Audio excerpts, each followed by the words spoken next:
Hello, you beautiful people. Welcome to another episode of the Roaring Agents podcast. Thank you so much for joining us. I have a special guest. Today is the 100th episode of the Roaring Agents podcast. And when I started the Roaring Agents podcast, I wanted brain coach Brad to join me at some point. And so as time went on and I got more followers, I decided 100 to be a great time. And Brad has uh, decided to join me. I appreciate that. Thanks for coming, Brad. Glad to be here. It's exciting. I'm excited about what you're doing and happy to talk about anything you'd like to today. Well, just to give a little bit more background, Brad Pendergraft, I'm a little nervous, is the Chief Clinical Officer and Head of Learning Innovation for Protocol Services. You've been in the brain space, the mind space for a very, very long time. Do you want us to talk a little bit about how you got into just all this brain stuff? Absolutely. And I will start off by saying that my brand, as you mentioned, Brain Coach Brad, came from when I was having a neurofeedback clinic and what I call neurooptimization clinic in Portland, Oregon, working with people around optimizing their, in particular, their understanding of their emotions and the habits of emotions. And as you know, we met there and we worked together, and you're the one that came up with the moniker Brain Coach Brad. So I've been very grateful for that. It really does sort of capture that mental health therapist background, 30 years as a clinician, for many years training other counselors and clinicians. I'm currently I'm one of the original founders of the company Protocol Services, and I'm currently back with the organization as Chief Clinical Officer. We're a international behavioral health platform with crisis response, with a mobile app, and with other digital tools. Have about 150, almost 200 now, clinicians providing services telephonically, primarily on behalf of other organizations. And so in that, my role has been to oversee our clinical services and really to train people to help other people in their most difficult times. And that's really what led me into my own clinic and my own dive into understanding the brain more, because I realized, and this realization came strongly when after 9/11, I was called back to work with NYPD, because I have a lot of expertise in working with emergency services post situations, traumatic type situations. And I realized actually after 9/11 that what was distinguishing people's ability to respond afterwards was not actually the severity of the situation, but was the relationship between the severity of that situation and how they were processing it, the narrative they were telling about it, and in particular, what they were doing mentally in terms of going back to that situation over and over versus being able to see that situation as a part of a larger picture in their lives. And so I dove into understanding the brain science behind that, because the last 20 years have really given us a tremendous understanding in the way in which our brain can change. Used to think that people's brains couldn't change, and really, I think one of the most exciting things about working in this field right now is the way in which people can be both inspired and educated by learning about how their brain works and using that to affect the quality of their life. Now, talking about the brain, there's a lot of things. So you're also an author. Your book is The Unworried Brain, which is a fantastic book. We'll talk a little bit about that. But one of the stories you tell is about your Achilles injury. That's right.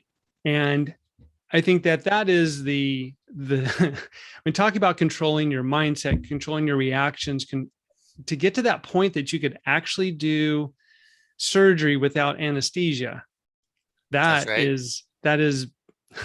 That's control. That is amazing control. So we'll talk a little bit about that later. But when it comes to mindset, how, without going into past and trauma and all this, how do you control your mindset on a day-to-day basis? Or how does a person just keep themselves in a less than worried state, stressful state, consistently? One of the nice things about brain science for the last 20 years is that it's given us some nuggets that we can take that translate very well practically. And you're asking a practical question. It's a question that all of us as human beings deal with every day. That how is it that we impact our emotions in a constantly changing environment? And that changing environment includes our internal environment, the things we think, our emotions, how we respond. So one of the nuggets that your listeners may have heard of before, and they either way will find extremely helpful, is the idea of describing the brain as being plastic. Plastic brain simply means it's changeable, that there is hope that we actually do have the opportunity to rewire our brains on a regular basis. The other concept, which technically is known as Hep's law, and what's important is to know the phrase, neurons that fire together, wire together. And what that means is that in any time, including right now, all of us, you and I talking, all of our listeners have neurons in our brain they're firing off. And they're firing in a particular subset of the total set of neurons, the ones that allow us to talk, to listen, to process the information around us. And because those neurons are firing together, they leave the potential to fire again together more easily in the future. That basically, this would say they fire together and therefore they wire, they connect so that the brain is prepared to be able to do the same thing again. And what that has to do with things like mindset is the recognition that whatever we do, say, or think at any particular time prepares us, our brain is preparing for redoing that again in the future. So this is where I see a brain science connection with some very, very common and powerful phrases like you're always either getting better or getting worse, right? You're always either moving in one direction or another. And that is true in the sense that however we respond to a particular situation, it leaves a slight increased likelihood that we'll respond differently, we'll respond similarly the next time we're in a similar situation, because our brain is now slightly wired to respond in that same way. And the more intense that situation, the more the wiring is in place that then creates the habitual response for us the next time around. So how does that, what does that have to say with our daily attitude? What it means is that each moment matters. The good news is we can always make it up, because if we bring more energy to a situation or we bring more repetition, we can change, we can improve, we can have do-overs. And yet each moment of our lives affects and prepares us for the future ones. And so I think that's one of the things that simply keeps in mind, that we're always practicing in a sense in our life. And one of the phrases you've probably heard from me before that I have found really helpful and clients have found helpful is helps us recognize, well, what matters. Because I think that one of the big things about mindset is not the moment, it's how we're responding to the moment. What I mean by that is that people often have a tendency to actually make things worse by doing things like beating up on themselves. And we can talk in a moment about that, about how that works in the brain. But one of the ways that can help people stay in the moment that matters is a phrase that what matters is not what happens. What matters is what happens next. So here's what I mean by that. Let's say I've got a big conversation where a lot of your viewers are in the real estate industry. So you're in a conversation around in a sales conversation, and I say something that isn't very artful, doesn't go across well. Well, too often people get caught up in that mistake and then actually create a cascading worsening of the situation because they're still paying attention to what they just said, just like for a sports metaphor, just like a batter still thinking about the last swing, right?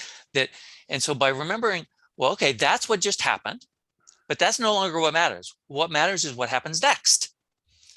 And so I moved my focus to this next moment, and maybe what happens next is then I just internally beat up on myself. Well, now that's what doesn't matter anymore because that's what's happened. And now what matters is what happens next. And so to have this forward movement that we're always paying attention to the fact that our mood and our emotion and our mindset are responsive to our experience, which is always behind us, but where we want to use it is in front of us. So that on a daily basis, I have the same frustrations, the same situations, the same being cut off in traffic, the same that everybody else does. And what I have going for me is a commitment to the practice of noticing what happened in that situation and then immediately moving my attention to the next thing that matters, which is what happens next. What am I going to do with it? Where am I going to go with it? What's the next sentence out of my mouth, etc. So I'm going through this thinking like, then what happens is we hear you say this, and then we get put in that spot, and then we get stuck and we think, well, we're supposed to think what's next. And then we fail at thinking what's next. And then we beat ourselves up about how do we get ourselves out of that loop of not thinking we can do that? Well, again, the concept of the what matters is always in front of us can be freeing, because all it means is at any point in that cycle, no matter how long that cycle goes, at any point we're free to be in a moment and realize, okay, well, this is the one that matters, and I do something different, and then it opens things up. I will do a quick comment about beating oneself up. I think this is actually one of the most important skills for mindset, is the ability to interrupt the common cycle of self-criticism or self-doubt. And a lot of people find helpful enough of an understanding of the brain to actually reinforce what I think many people have feared, which is that actually beating up on ourselves doesn't work. In fact, it neurologically increases the likelihood that we get the opposite of what we want. Let me explain how that works. You can sort of think it through.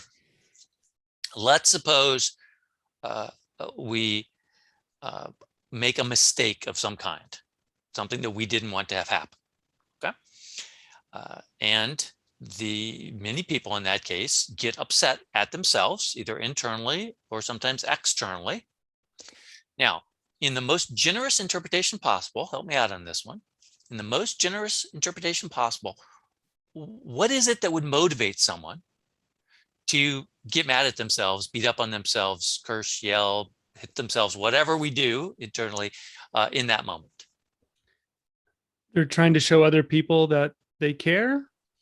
Absolutely, that's one of them. I think that's a subset, right, but what is it that people want to hope to accomplish by getting mad at themselves? Stopping whatever went wrong. Exactly. Punishment. Right? Well, punishment, but punishment with a purpose, right? And showing other people they care, again, but with a purpose. The purpose is that they want to do it differently, right? They're mad at themselves. They want to do it differently. Okay, so that's a great goal. And let's look at the strategy inherent in that goal, which is, as you said, punishment, the belief that if I give myself pain, then I'll move away from that pain, and then I'll do something differently in the future. Again, that actually is a solid equation, except for one really important fact of the matter in beating oneself up. Here's how we imagine the internal equation is going. I make a mistake, I give myself pain, I'll stop making the mistake, right? That's the equation. But here's the question. How do we know to beat ourselves up? Because that's what we've learned as a kid to punish. Right? More specifically, a better way to ask that question is, how do I, if I believe that I should beat myself up when I do make a mistake so that then I won't make that mistake anymore, then how do I know it's time to beat myself up?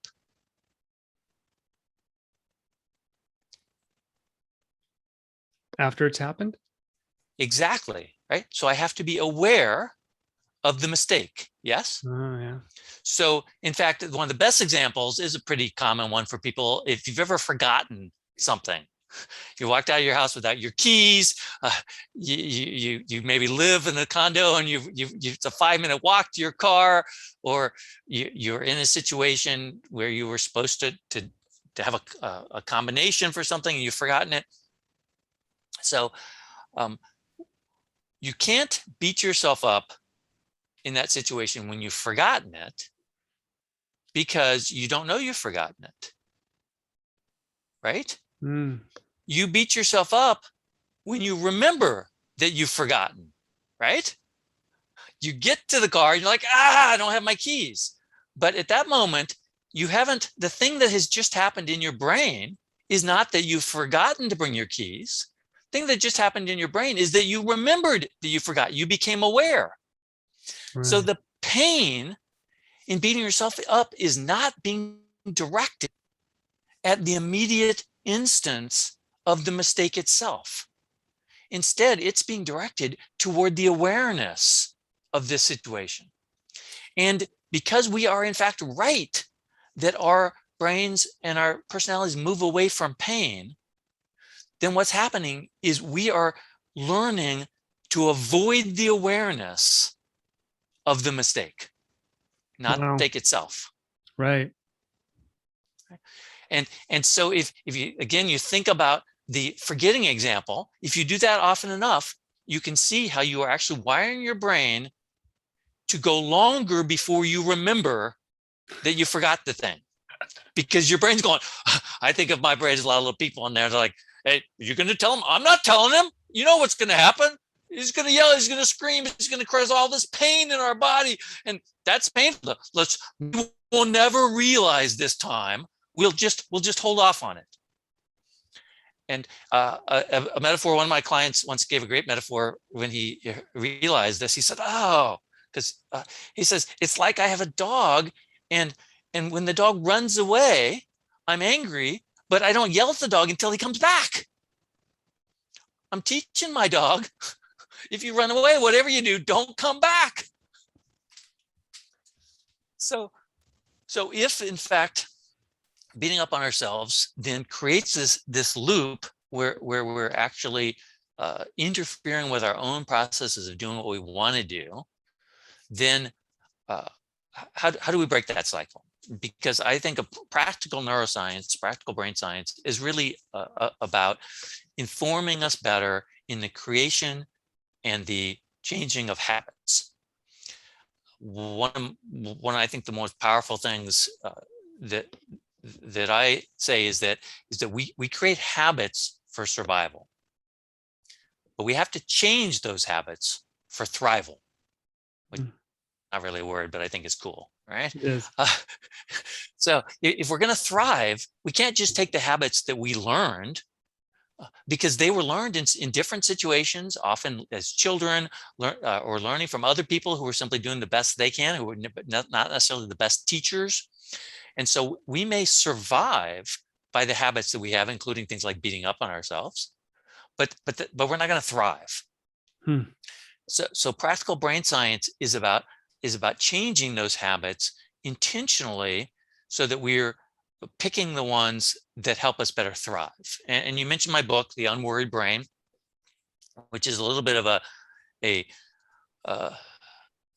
bait and add, which is a phrase I learned from my mentor, Steve Lender, meaning I do teach people in there how to have an unworried brain if they wanted, but I actually teach them something even better, which is actually how to use worry like any other emotional habit to thrive. It turns out that worry actually has a purpose. It's just a much smaller purpose than the one that we usually use it for. And so that book is really about emotional habits. And I do then talk about this concept of beating up on oneself in there. So I'll complete this story, which is, well, what do you do if you want to interrupt the habit of beating up on yourself? Well, you reverse the process. You say, well, what is it that is going to increase the likelihood of my awareness? Let's take another bad habit or mistake. Let's suppose someone has a habit of saying mean and cutting things to somebody they really care about. And there's a long history of it. Maybe again, they learned it from someplace else, but it's not the way they want to be. And yet, because it's a habit, it by definition happens before they're thinking. If they beat up on themselves, then it makes it even more likely it'll happen without them thinking, because they're teaching their brain, don't be aware of that. Well, what do they want? Well, what they want is to be aware before they actually say the thing, to catch that. And the way to build that process is very counterintuitive unless you think about how the brain works here. The first step in any habit change is teaching your brain to notice the circumstance that you want to do something different in. And in this case, you want to teach your brain to notice right before you say the mean thing, or right before you walk out without your keys, or whatever it is. Well, how do you do that? You celebrate the awareness of that thing, not the thing itself. You're not celebrating having just said this mean comment to your significant other or whomever, but you are celebrating the awareness, because you want to teach your brain that you are enough, that you are brave enough, courageous enough to take the actuality and to recognize that, because you want the truth, so to speak. You want to know.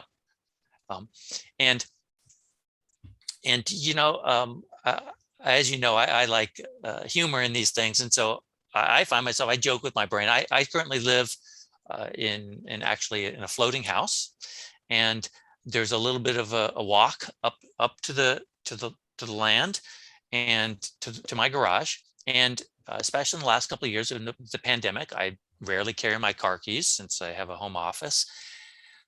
And so I definitely have had this situation where I get up to my garage and I don't have my car keys.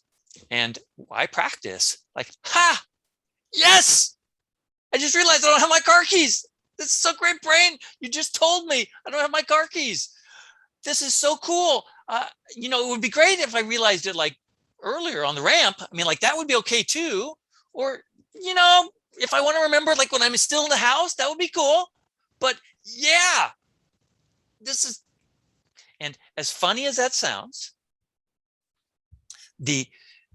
what happens in that with the energy of the celebration is that I'm wiring together neurons of pleasure and the awareness, and in particular this idea of the keys. And it dramatically increases the likelihood that the next time I think about the keys, which are a really common object that have very little, what's called charge, I guess is the best metaphor, very little charge in the brain. And so we think about keys, we don't pay much attention to them, but I just added charge to that concept. And so the next time I think about keys or anything related to keys, like the car, which is where this is happening in my car, before I go back down to go get the keys, my brain is going to have wired in this memory of this celebration, and it's more likely to bring that up and therefore bring up the concept of keys, and I'm more likely to remember. Especially if I do this with lots of charge, and I do it several times, and I do it even if I remember partway up the ramp. I'm like, hey, this is so great. Instead of like, I have to go back to the house, I'm like, yes, on the ramp. Beautiful, brain. This is incredible. You just saved me like 50 feet. Woohoo! Going back for those keys. And doing exactly that kind of humor, because humor is an antidote to anger and resentment and self-criticism. So how does this apply to a more serious situation, like having just criticize my significant other, because that's also wired to feelings of shame often, or upset, right? It's not who I want to be. It also, very, very important, listeners, it's also a really bad idea to celebrate right in that moment with the significant other you just said something mean to, right? You can't say, whoa, yeah, way to go, brain. Doesn't work externally, but you can do it internally. You can, because most of the time, what happens, especially if this is a real habit, is you don't even notice at that moment. It's like it takes a little while, and you notice the other person is upset. You're like, what just happened? And you're like, I was really mean. And then internally, you got to go, way to notice. I'm so glad I noticed. In the past, sometimes I didn't notice for hours, and I'm wondering, why in the world is this other person upset with me? But I just noticed, and it's only 30 seconds. Nice job. Right? Stay with that first, and then, go through, do your apologies, do whatever. But you've celebrated initially, and your brain loves that. And your brain goes, oh, well, maybe he does want to know. And the next time they tell me just right after I said that mean thing. Right? And then, of course, the goal is to catch the words before they're coming out of the mouth. So it's actually a very effective technique, and can be used in lots of situations. And the way we moved off on this tangent, Mike, I'll just remind you, is that we're talking about practical steps in mindset. And the wiping out or decreasing self-criticism is sort of a foundation to then building new habits in the place of it. And that's why I recommend sort of always starting with noticing whether or not there's a lot of beating oneself up going. And if so, practice celebrating awareness, because that concept of celebrating it's kind of at its core, or really the practice of generating energy, positive energy in a moment that you want to wire your brain to do something again, is a core principle of mindset. So what I started was saying, average every day, forgetting the past and all that. What about the person who has a lifetime of thinking they're not good enough, not smart enough, whatever it may be, and that, they make a mistake, they go, here I go again, doing it again. I always mess up. I never win. Are affirmations good enough? Is this awareness strong enough to change that? What's a way to change some of these bad internal thoughts that are holding us back? It's a great question, and it's a great place to introduce a fairly simple acronym for the overall brain change process.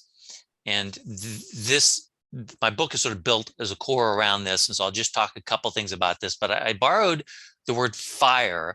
from that phrase, neurons that fire together, wire together, because it's a useful acronym. And by the way, if you've ever wondered why so many people use acronyms are actually an example of the process of neurons that fire together, wire together, because we're using letters and words that are wired into other concepts. So the concept of fire is one that's easy for us to remember, more than all the details I'm about to give you about the process. People can remember the word fire because that's wired in.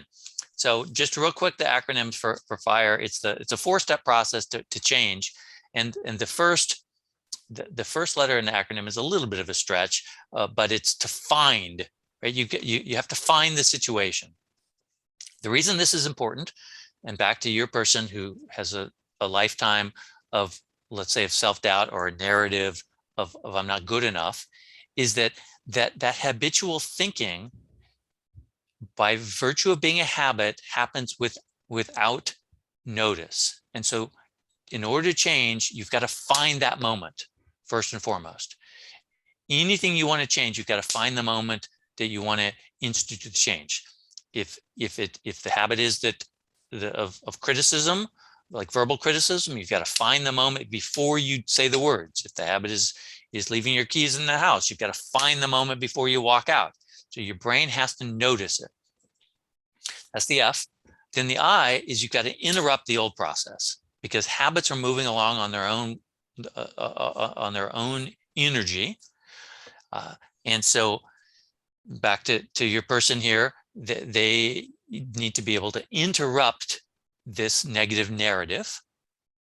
And then they have to R, so fire, find, interrupt, then they have to replace. They have to offer a different habit instead.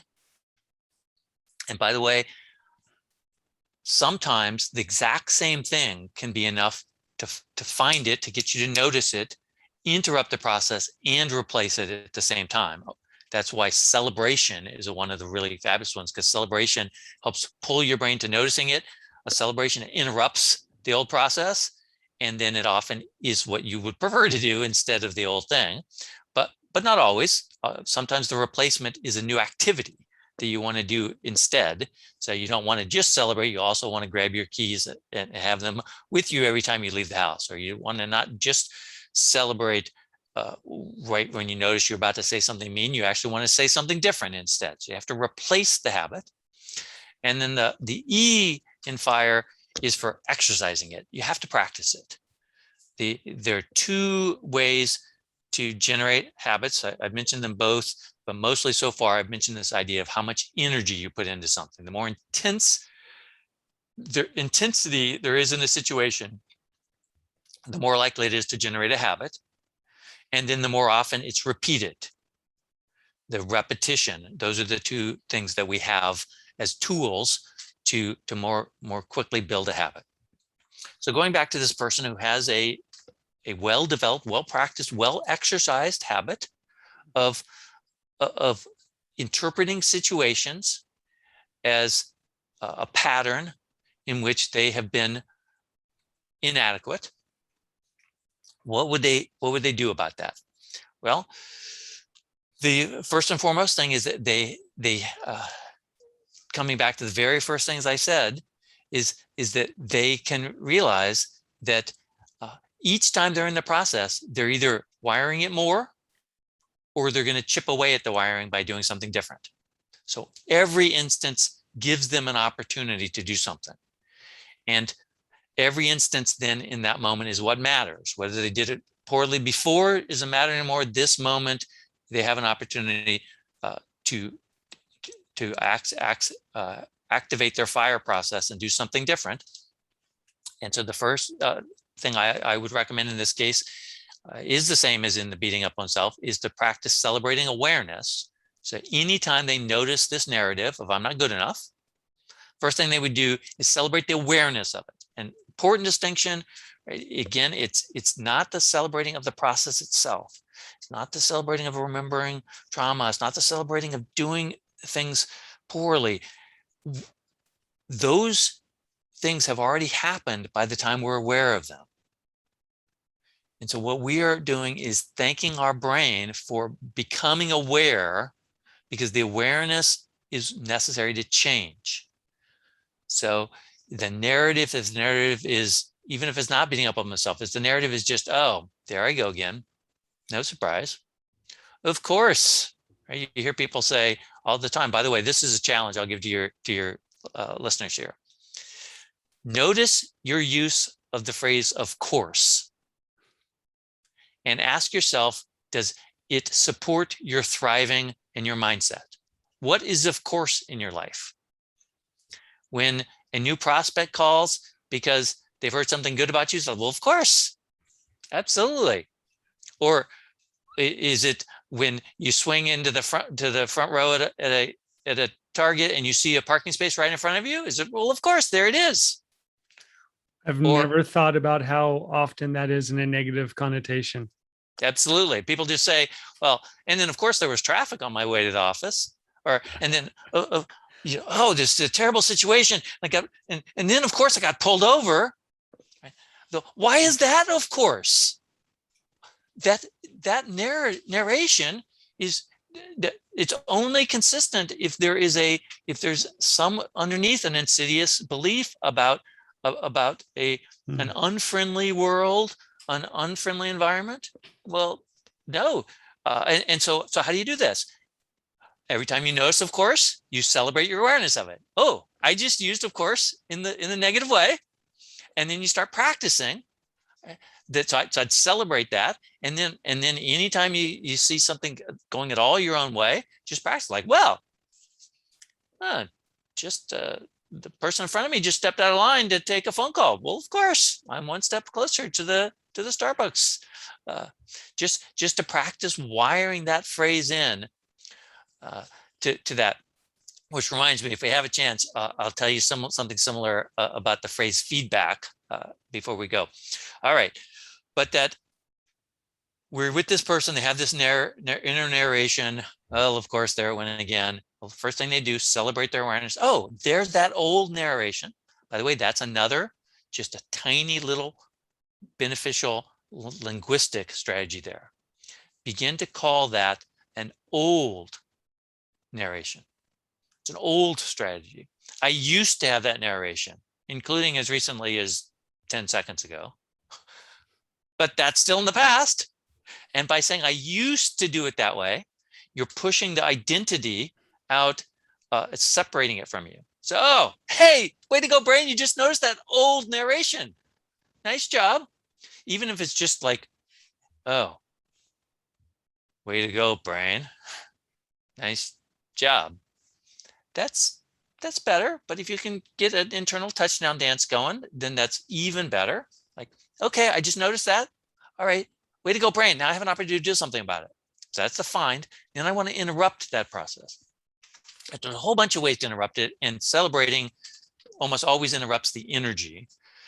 The particular thing that you just described around the question about affirmations and the question about a self narration, there's a couple of really important things there.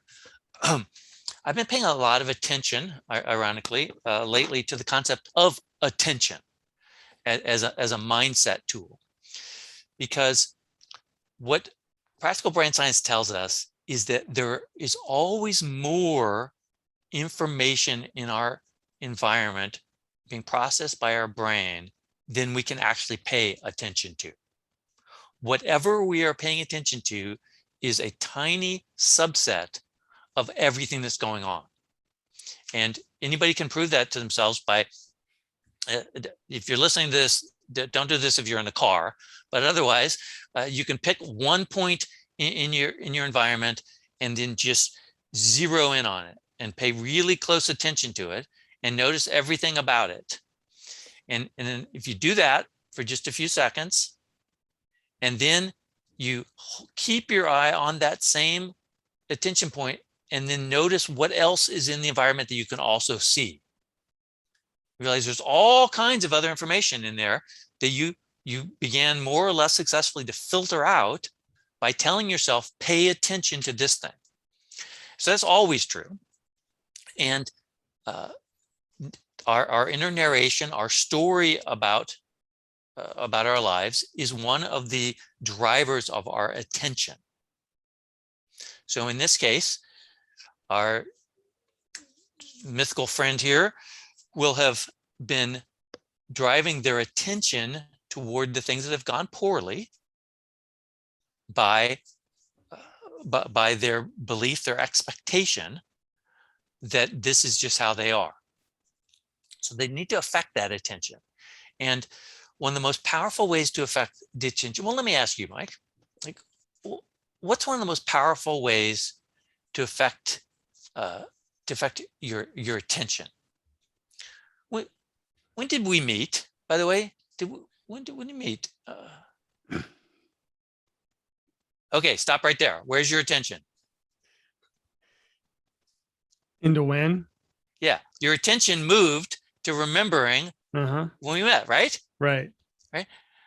What's one of the most powerful ways to affect attention? Questions. Questions, exactly. Whatever question you ask yourself or someone else, the brain wants to answer. So it moves to that. And so our mythical friend is probably asking questions like, why does this always happen to me? And they're moving their attention to some set of reasons. The brain's going to come up with something to answer that. So one of the easiest questions is simply intended to slowly expand the available information. And it's instead of telling oneself that it's not the case or not to think about that. Because a lot of people say, look, just don't think about that, right? That's a stupid thing to say. Think something else. Well, have you ever tried to not think about a pink elephant? You know, the one with the long pink trunk and a little hat. Yeah, exactly, right? No, don't think about that. Obviously, that's the sort of the traditional example of the impossibility of that. So what can we do instead? Well, don't think about the pink elephant. Think about the purple hippopotamus. Right? Or even the purple gorilla is even better, because the gorilla is quite different. You can easily get that. And you know that, you see, isn't it odd how the paws of the gorilla are purple? It's a shiny purple. Just describing that, people are imagining a purple gorilla. And that's where we're moving our attention. And so one of the most powerful interruptions in personal narratives is just to ask yourself, okay, so that's possible. What else is possible? That's all. Okay. Just I'm not going to take the initial step to say that it's impossible that I'm a loser. That it always happens. But okay, that's possible. But what else is possible? What else is there? The sort of the structure of the question really is, what else is there? And every morning, I don't know for how many years now, my wife and I do gratitudes, and we do our gratitudes to practice our attention, because when we ask our gratitudes in the morning, we're teaching our brain that those are important. Now, some of the time we'll be doing gratitudes, and that gratitude will lead to something else, either something daily, sort of not important day in the daily activity, or it'll lead to something that we're not grateful for. Like, oh, what I'm grateful for today, I'm really grateful that, you know, my son just got a job, you know, and he turned down that one that could have gone to San Francisco and could have had all these opportunities right down, and boom, our neural wiring has just pulled us along this trail of something that's true. Like, oh, we catch ourselves, well, that's true. Okay, we do think that would have been cool. What else is true? Oh, well, what else is true is that we're so excited about this new job, and there all are these great possibilities in working remotely. And isn't that great? And all we did is to widen the experience. This is also, by the way, a pain technique. So coming back in a moment, whenever you'd like to the Achilles tendon, it's a pain management technique. It's a sadness management technique. It's a trauma management technique. Is to acknowledge that if we're experiencing that in the moment, if it's in our consciousnness, then it is a part of our experience, part of our wiring, and just say, okay, yep, there's that. What else is there? Just to start to pull just a little bit. Now, lots of people, you go to what else is there, since the charge that they're on has been a negative one, the chance the first thing that's going to come up with a what else there is also likely to be what?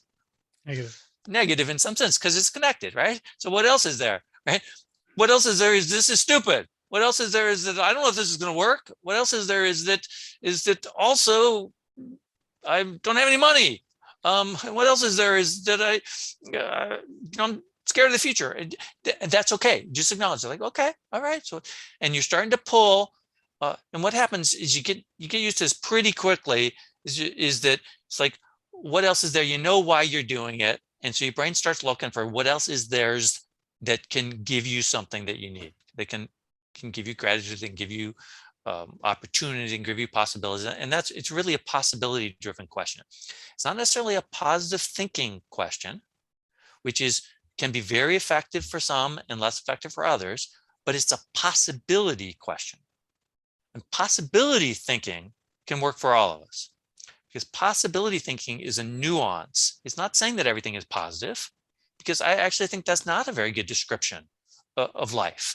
Right? That's not true to the totality of information experience that people have in their lives. There's plenty of negatives out in there. It's just that possibility is saying, I'm going to widen my attention to include things that have a different charge than I'm feeling. So here is one of my most powerful things. If your listeners only take this away, then if they don't take everything away, but they take this away, it's the idea to practice thinking and actions that feel, that are natural to how you want to feel, not how you feel in the moment. Okay? Practice thinking and actions that fit with how you want to feel, not necessarily how you feel in the moment. So here's a question for you. Most people having a day, they're feeling kind of sad, and there's somebody who likes to listen to music. Then what kind of music do you think they're going to want to listen to when they feel sad? Sad music. Sad music, absolutely, because it feels what we call congruent, Right. or consonant, right? There's no dissonance there. It fits with how we feel. Well, if we feel sad and we listen to sad music, what kind of emotional charge, what kind of wiring is likely connected with our sad music? Sadness. Sadness. Other times, because when else have we listened to it, and what do we feel when those things that we feel? So that's fine, as long as we're wanting to feel sad. And we can. Sometimes actually we have rules, we have values that say, in a certain circumstance, I actually want to experience this. Maybe it's after a loss of someone, maybe it's an anniversary. It's okay if that is a part of people's thriving. It's not okay when it feels inevitable, when it's all that people feel that they have access to. And so instead, if you just ask yourself a different question, okay, I do feel sad. How do I want to feel? Like, often people won't say, I want to feel sad. Often they'll say, I want to feel better. I want to feel happy or joyful. Like, okay, then let's put that music on. And is that going to feel like it fits when that music comes on? Nope, it's not. Nope. It doesn't fit. Yet if you stick with it, that music is attached to completely different wiring in your brain, and it is incredibly hard to stay feeling sad when you're listening to music that you really feel happy, that's happy music for you. Okay? And so again, I want to give a nuance to people here, that if they have values that you feel like that thriving in your life, that's the right thing to do is to feel sad in this moment, then don't put on happy music. But if you feel sad and you want to feel different, or you feel discouraged and you want to feel different, then take the thoughts and the actions, including music. Music is an action that you take. Take the thoughts and the actions that are consistent with how you want to feel instead of how you do feel. So as we tie this all back to the question of what else is there, okay, then I'm moving my thoughts. I'm simply widening the thoughts. So if something happens, like my dad is dying, it's end of his life. He has Parkinson's. He has sort of a dementia, Parkinsonian dementia that is really unpleasant. And so there's sadness there, and some of that sadness I actually don't feel sad about, because I recognize that it's a sadness that attaches to my caring for him, and that's okay. And so that's kind of a happy sadness, if you will, or a respectful sadness. But sometimes there's a sadness, there's a resentment, there's a feelings of loss and the weirdness of having lost him when he's still here. And in those moments, I ask myself, well, okay, is this where I want to be? I'm like, okay, no, it's not really doing anything for me. So, okay, so it's true this is happening. What else is true? What else is there? Oh, well, what else is there? There's just all these things connected to my dad that are different from that have all these emotions, and all this thing about that incredible example he was in Parkinson's, and learning all this exercising, and how far he extended himself, and how he used that as an opportunity to influence people like he did in so many cases. And is that the same charge? No. No, No. it's not at all, right? Completely different emotional charge. But what I'm doing is I'm still honoring that first one. It's just getting diluted. I'm not saying to myself, no, my dad's not, no, he's not sick, or no, I'm not going to think about that, because it doesn't work. Again, it's practical. I'm just saying, okay, and what else? Widen. Incredibly powerful process. You just allow your intention and your attention to widen and to include more. It dilutes the charge. And remember the FI.R.E process. We found it. You've celebrated the awareness. You're interrupting and replacing in this both in this single step by asking yourself, well, what else is there? It's giving you new things to think about, and it's replacing the others with a different charge. And then it's a matter of practicing that. One of my primary recommendations is the one I mentioned before about gratitude. Doing daily gratitudes is extremely powerful. And it's because it practices this ability of going out and doing them. So here, a quick tip. First, just a quick comment about life in general is you want to practice acclimating to the negative things in your life that you can't change, not the ones you can, but if there's actual realities, you want to use your brain's ability to get used to things. It has an amazing ability. We get used to our fancy car. We get used to our fancy house, right? People do. I mean, you can learn not to. I don't talk about that, but most people do. They get used to things really fast. So practice getting used to the things that you're not going to change, and practice staying fresh with the things good in your life. Like, you can actually not get used to your fancy car if you ask your question day after day, what am I so grateful about with this today? And you compare it to the other car, and you think, wow, and how does it feel to do this? And you're moving your attention to the present, to these things. Then you won't acclimate to those. So these things all relate to mindset, and they're all a part of the techniques I used, and I talk about more in the book, when I had an Achilles tendon tear, which people say is one of the most painful tears you can possibly have. I was lucky to come to that experience with lots of practice. I had decided years ago that I might as well practice having dental surgery without anesthesia, because I attempt to do something impossible on a regular basis, and I know that most things that feel impossible are not actually possible. If someone else has been able to do it, then it's not impossible. It just may be difficult, and I may need to customize or personalize their techniques. So I had worked with other people around pain, and a lot of them are around these decreasing the energy of wiring, the technique we talked about, which is also called distraction techniques. And sometimes people say, well, you're just distracting me. And I say, well, just distracting you? Are you kidding me? Distraction is, from a brain perspective, is giving the brain other things to pay attention to, and therefore it can't keep generating the amount of experience, whatever it was that you were just having. So if you're having a pain experience and you want that pain experience to be less, then yes, distraction is a way of diluting that experience. Your brain cannot continue to give you that same experience if it's also being flooded with all this other input. So in the dentist is a great safe place to do it for most people, because the dentist can give you a shot afterwards. And so I practiced. One of the first things that I do, dentists always have music playing in their office.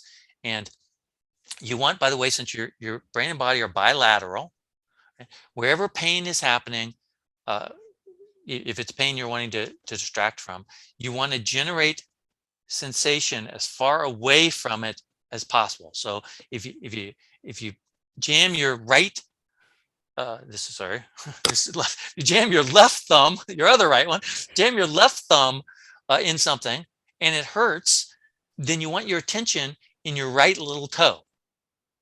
Okay. Right? Because if you stub a toe, this is actually a more common one. You stub your toe, you stub that right toe, then immediately start paying attention to feel, what does this feel like right here? And also, what does it smell like?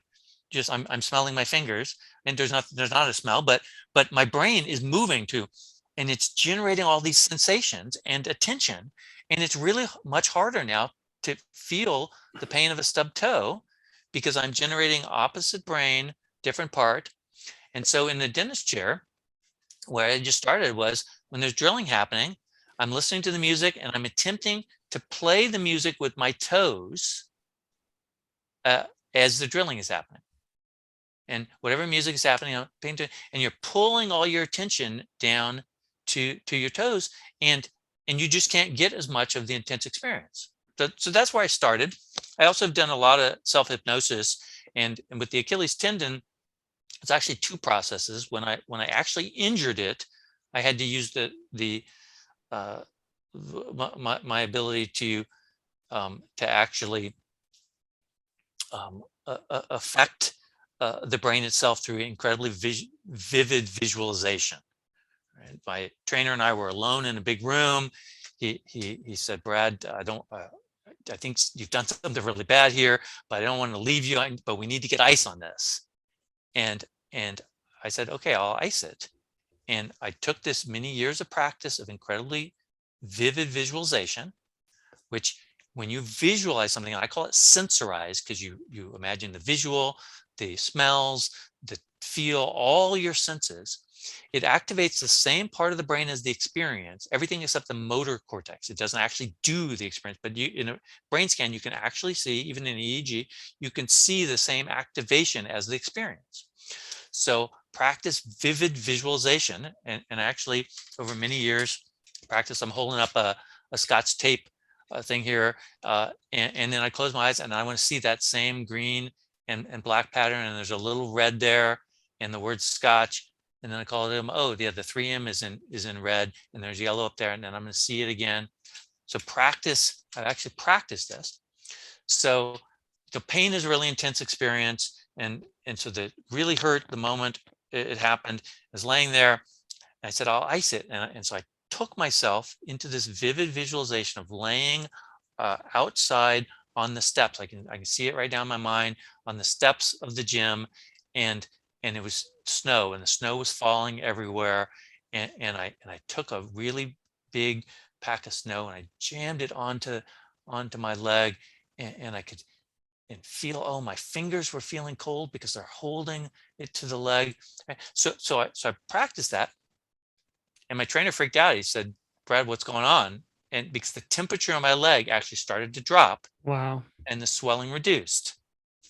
Now, I'd practiced this for a long time, these kind of things, but I'd never used it in quite that situation. I didn't know that I could do that. All I wanted was to be able to change the to dilute the experience, because if I'm paying attention, if I'm laying out in the snow, then that's a different experience than the pain in my leg, and I just wanted to move from those.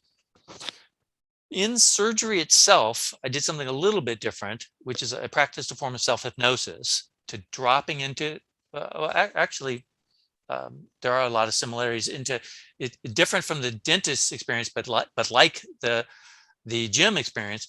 I practiced going away. I moved into this vivid sort of experience of being in a different place, practicing a visualization that I had practiced many times in meditation. I practiced it with music, and so coming in to the surgery, I put on the same music. I thought I practiced it, was able to be in this meditative state, drop in and out of it, and so on the uh, uh, in the actual surgery table, the doc had to be convinced to let me not have anesthesia because never had anybody without anesthesia before, and he insisted on putting anesthesia on the cut itself where he actually opened me up, but he didn't use any other anesthesia. And so when he reached in to grab the tendon to pull it back together, there was a lot of intensity. So I'm imagining I'm in this peaceful place, but there are thunderstorms happening, and red colors. And so as I'm feeling the pull in my leg, I'm just pushing that into the experience, but staying away from it. And it was just there was some moderate discomfort. I could sort of feel sometimes it would pull, but I was like way away from it. And then the doc said, "Oops." And because I was still there paying attention, I said, "Oops." And the doc almost dropped his scalpel because he had forgotten that I was still awake. So what is this, a comedy routine or something? Like what?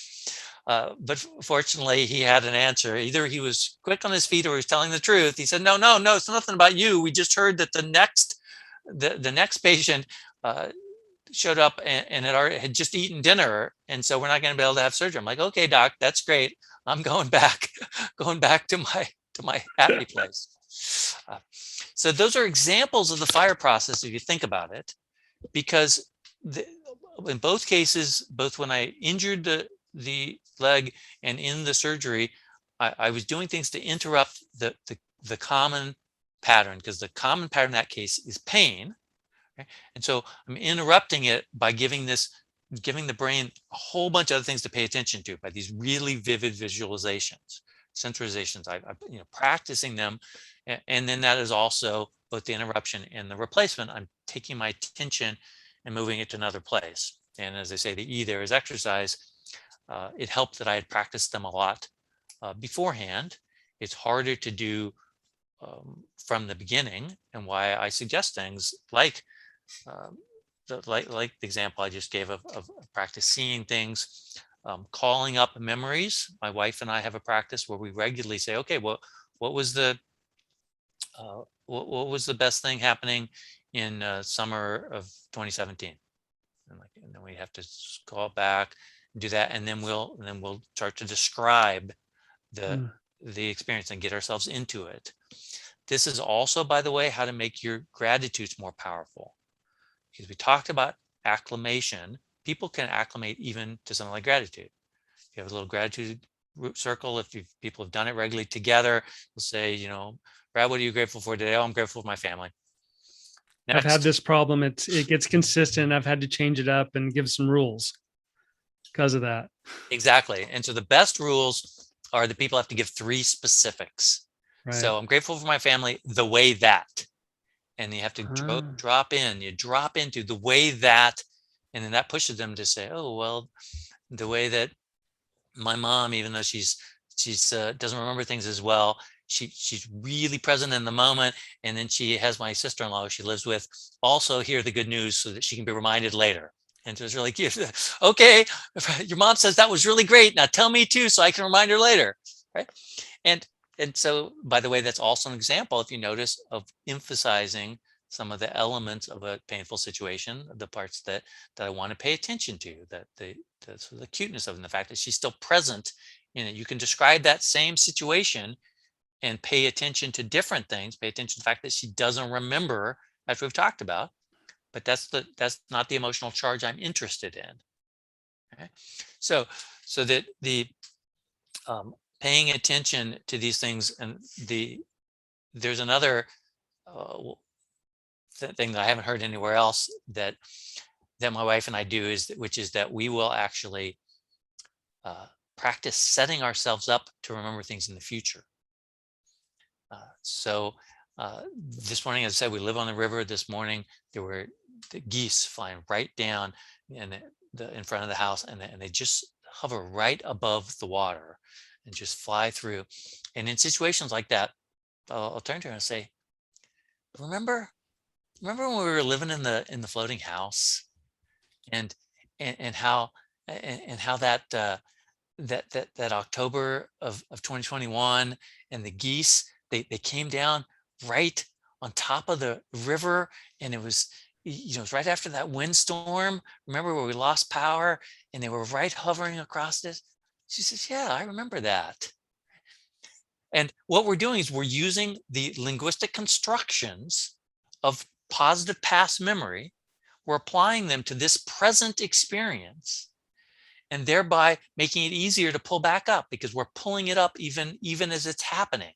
We're we're sort of increasing the energy of it. And then of course there's the humor to it too. We're laughing about the fact we both know, right, that it's happening now. It didn't happen back in October 2021 because that's now. Uh, and that also adds a flavor to it that then is more wiring in the brain. So we're locking these whole variety of things in. Well, I know you've got a hard stop. I appreciate you taking the time out of your schedule. I've always appreciated talking to you about the brain, the classes where you've trained me, the stories. We could probably talk for 5 hours geeking out about this stuff. So I really, really appreciate your time, and maybe we can do this again sometime. Well, that would be great. And I I have learned in my own uh, this is a little tip or strategy for people as well, uh, sort of paying attention to my own tendencies and my own habits. And one of them is to predict that things uh, take less time than they would. My wife said, well, how long do you have? I said, well, I know. How long is it going to go? I said, I know exactly how long it's going to go. It's going to go longer than we decided it's going to go. That's how long it's going to go. So I actually gave you a little bit of buffer. I've learned to build in my buffer just a little bit. And so I'm actually in really good shape. And I'll just sort of finish here with a real appreciation for you, Mike, and for your interest in the brain and the way we could tell lots of stories about the way that you've used this material to help yourself, both in your career and in your own emotions. And to me, that's the important thing that people can take away here, is that these things are really practical, that you can actually use it to feel better at any particular day, any particular thing. I mentioned positive thinking earlier, and I just want to sort of close with this comment on it, that positive thinking is one of those things that has helped lots of people. And there are other people who think it really doesn't work. And often they're really negative about that because it hasn't worked for them. So what practical brain science tells us is that if people are reporting positive thinking working for them, then it's working in the way that we've described it today, that they're shifting their attention to the things that have a positive emotion or more positive wiring in their life, and then they're feeling that experience, that those emotions at times that they want or need to. So it's working by this practice, basically by the FI.R.E process. They've learned to know when they want to notice it. The positive interrupts the negative and replace it, and then they practice it. Well, when it doesn't work, then probably what's happening is that the people are missing this step that I talked about of acknowledging the reality too, right? That not everything is positive, and so it doesn't work if somebody attempts to think positively when actually they're still holding on to the pink elephant.